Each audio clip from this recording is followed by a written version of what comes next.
सोने के जेवरातों से लदा एक बादशाह तराजू के एक पलड़े में बैठा है। दूसरे पलड़े में रेशमी थैले भरे जा रहे हैं। दोनों पलड़े बराबर होते ही थैले हटा लिए जाते हैं और उन्हें गरीबों में बांट दिया जाता है। इसके बाद कुछ और थैले आते हैं, बादशाह का वजन तोला जाता है और फिर इन थैलों को भी गरीबों में बांट दिया जाता है। बताया जाता है कि इन थैलों में सोने और चांदी के सिक्के हैं। ये पहला वाकया है। दूसरा वाकया सुनिए। दो अंग्रेज बादशाह के आगे लाए गए हैं। कहने को राजदूत हैं, मगर हुलिया मुजरिमों जैसा है। हाथ बंधे हुए, गर्दन नीची और कंधे झुके हुए आगे बढ़ते हुए दोनों राजा के तख्त के नजदीक पहुंचते हैं और जमीन पर लौटने लग जाते हैं। दोनों गिड़गिड़ा भी रहे हैं और माफी भी मांग रहे हैं। इन दोनों वाक्यों में 75 साल का अंतर है। पहला वाकया उस मौके का है जब मुगल बादशाह जहांगीर ने ब्रिटिश राजदूत की आवभगत में सोने और चांदी के सिक्के तक बंटवा दिए थे, जबकि दूसरा वाकया तब का है जब औरंगजेब आलमगीर ने अंग्रेजों को अपने सामने नाक रगड़वा दी थी। आज बात करेंगे औरंगजेब और ब्रिटिश ईस्ट इंडिया कंपनी के बीच हुए एक युद्ध की। एक ऐसा युद्ध शर्मिंदगी के मारे अंग्रेजों ने जिसका कभी जिक्र तक नहीं किया। इस युद्ध का नाम था चाइल्ड्स वॉर। क्यों हुआ था ये युद्ध? क्यों अंग्रेजों को औरंगजेब के सामने नाक रगड़नी पड़ी?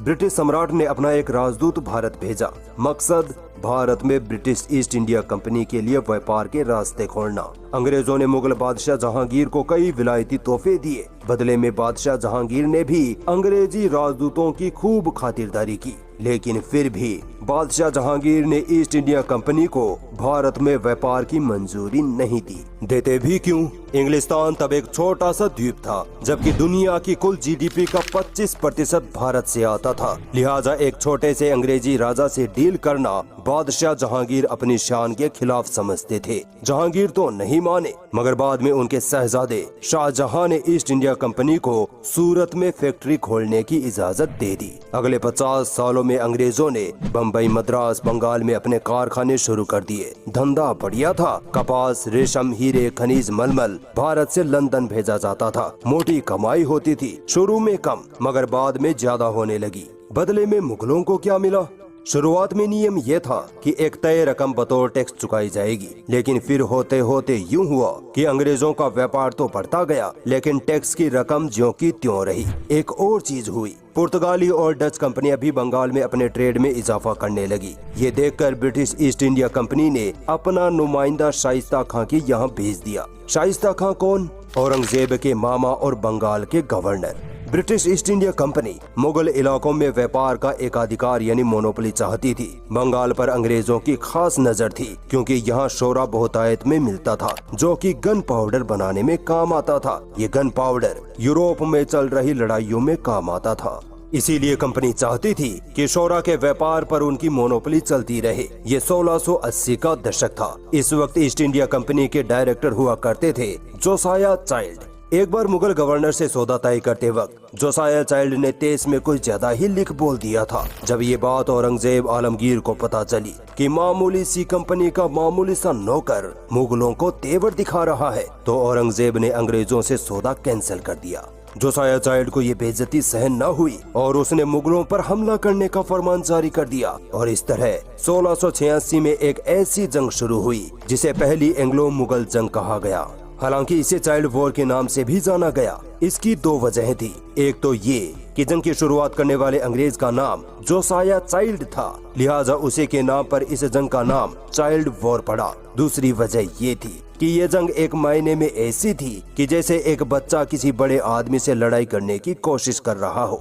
हालांकि ऐसा भी नहीं था कि अंग्रेज एकदम ही कमजोर थे। अंग्रेजों की नेवी अच्छी खासी ताकतवर थी, मगर जमीन पर मुगलों का कोई मुकाबला नहीं था। मुगलों की फौज लाखों में थी। इसके बावजूद जोसाया चाइल्ड ने तय किया कि वो मुगलों से जंग करेंगे।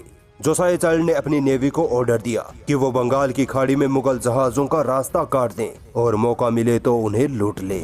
इसके अलावा जोसाया चाइल्ड ने ब्रिटेन के राजा से मदद मांगकर 12 जंगी जहाज भारत की तरफ रवाना करवाए। इस जहाज में 200 तोपें लगी थी और 600 फौजी भी सवार थे। इसके अलावा 400 फौजी मद्रास के किले में पहले से मौजूद थे। अंग्रेज सोच रहे थे कि वो मुगलों को आड़े हाथों ले लेंगे, मगर उन्हें नहीं पता था कि उन्होंने किस शख्स से पंगा ले लिया है। चाइल्ड साहब अपनी फौज के सहारे चटगांव के बंदरगाह पर कब्जा करने की फिराक में थे। अंग्रेजों का प्लान था कि चटगांव पर कब्जा कर आसपास के जमींदारों को अपने साथ मिला लेंगे।